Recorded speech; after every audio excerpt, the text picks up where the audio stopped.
Eu quero falar sobre Santa Muerte mais com o Júlio. Até porque tem muita coisa que envolve Santa Muerte. Tem muitas pessoas que cultuam a própria Quimbanda e também cultuam a Santa Muerte, né? Oi.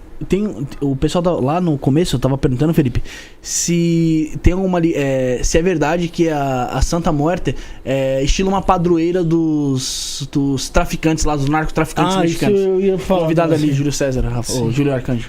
Sim. Bom, como eu falei no começo, a gente tá falando de um culto marginalizado, né? Uhum. Então, assim, vai pegar toda a galera, de fato. É interessante, falando um pouquinho sobre esse desenvolvimento do culto dela popular ali no México, tem uma região no México que é a região de Tepito, que é uma região onde o narcotráfico ele é bem pesadão, assim, é onde tem os cartéis, então é uma coisa meio que zona de guerra, assim. E uma figura ali, no final dos anos 90, que foi a Henriqueta Romero, a Dona Queta, hoje já falecida, faleceu há uns 3, 4 anos, ela começou a colocar um altar público de Santa Morte para fora.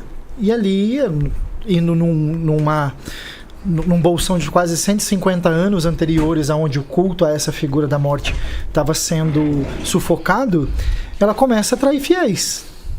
E aí esses fiéis são desde os donos do narcotráfico, das pessoas que estavam ali, que iam buscar nessa figura de Santa Morte uma não julgadora. Uma força onde se tudo que é vivo possui o poder de pedir as bênçãos dela, independente do caráter, por que não?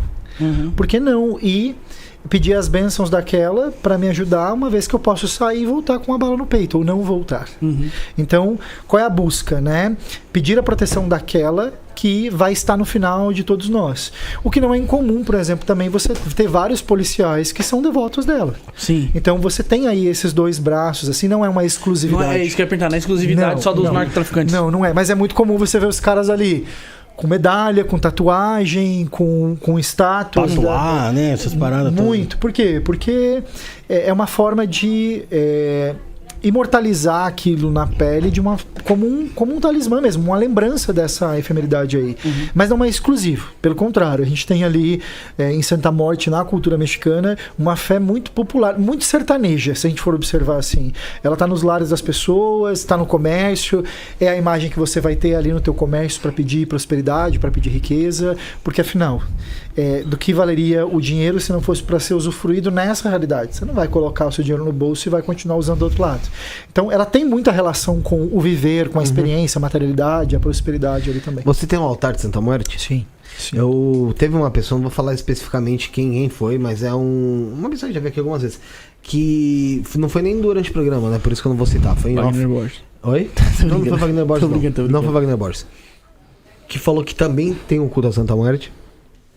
E em determinada época começou a sentir um cheiro muito forte de carniça dentro de casa, um cheiro muito forte de carniça, e não sabia o que era, buscou o que era, olha em cima dos telhados, olha o que tem que ver, não achava, e aí se deu conta que na verdade estava faltando ali, vamos dizer, uma alimentação no altar de Santa Muerte, e acabou dando como se fosse esse um aviso ali. Dentro da casa. O que pode acontecer para uma pessoa que se propõe a cultuar Santa Morte e acaba falhando em alguns pontos? Porque a gente sabe já o que acontece com o Exu, Pombagira, tal, mas e Santa Morte? Cara, sim, a gente tem movimentos que acontecem de fato, assim. O que a gente precisa levar em consideração, né? Como eu falei, existem vários braços desse olhar de culto à morte e que a gente não pode necessariamente colocar no mesmo guarda-chuva de um culto a essa visão da Santa Morte que nasce de uma deusa mesoamericana. Uhum. Nessa particularidade, nós temos assim, enfim, todo altar que ele é erigido com um propósito e com a necessidade é um portal. É um lugar onde você está abrindo uma fenda no espaço-tempo ali. E são os seus acordos, né? Então, para que você traz uma energia de uma divindade, de uma potência, de um ser para a tua vida, se você não tem intenção de cuidar, de dialogar, de nutrir aquilo? Não faz sentido você trazer para a tua vida. A partir do momento que você traz aquilo, e Santa Morte, ela é uma potência que... As pessoas falam que ela é muito ciumenta, mas eu não sei se ciumenta é a palavra correta, assim. Ela exige muito de quem... Territorialista. Tipo assim, ó... Você quer sentar aqui comigo na mesa? Beleza, eu vou te entregar isso, mas eu exijo a tua parte. O compromisso. No acordo, sim. Então, o que eu percebo assim?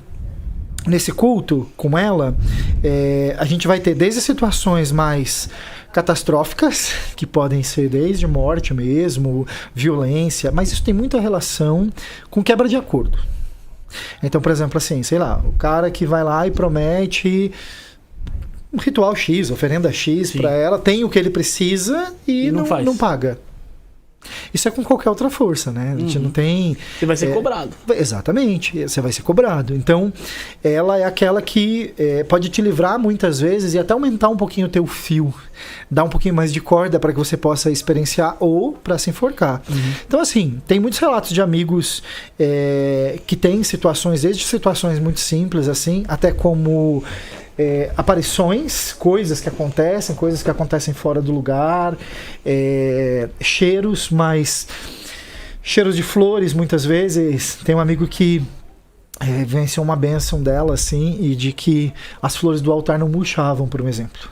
Ficou mais de um mês na água e as flores não murcharam. E rosa comprada, comum, que uma semana a coisa tá ali. Tipo, não trocou a água, não murchou, e quando ele foi pegar as rosas, assim, tipo, as rosas despetalaram na mão dele, mas todas intactas. Foi uma energia que sugou ali a... E na verdade, tipo, uma resposta daquilo que ele tinha pedido, né? Então, primeiro, é uma relação. Primeiro você oferta, depois você pede.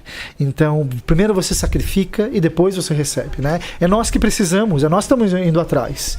Então, é uma relação que, assim, você precisa ter noção de onde você está dando os teus passos e o que você está querendo vivenciar ali de fato.